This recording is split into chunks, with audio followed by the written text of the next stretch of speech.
Did you guys know there was a time to sow and reap?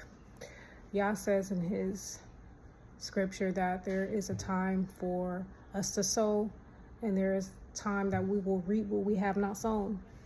Yah let me know during our walk with him that there's going to be pain and suffering, and that is going to be a season, and this is mandatory when you're walking with YaHaYasha.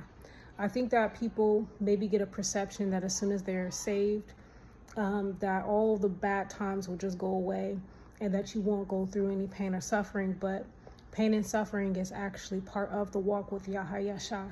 It is part of his goal for you to eradicate the old self and become the new self. And in order for that to happen, you will have to go through pain and suffering. Now, the pain and suffering is not a breaking point, and it never is.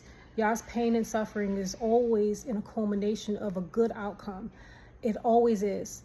All the pain and suffering that I have went through for the past few months in isolation has been always with a grain, you guys, of just this beautiful, beautiful grace that is so inexplainable. You would think that this kind of pain and suffering would be to break you, but it never has broken me. It has always remade me. So I say that to say this: everyone must go through it. And I think that the problem with people is that they don't want to endure the pain. And I totally get it. But you guys have to understand, in order to be received in blessing with YaHaYasha, which is Jesus, you also have to rejoice in your pain and suffering, because you are going to go through it. It is mandatory. So I think that you just have to acknowledge that part of your journey.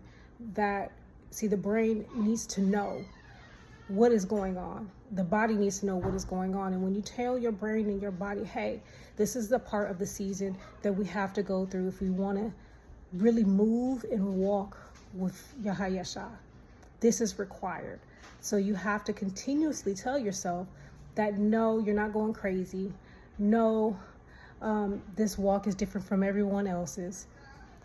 It's none of that. You are simply sowing into yourself so that you can reap the harvest that YaHaYasha has for you. Hope this helps. You guys be blessed.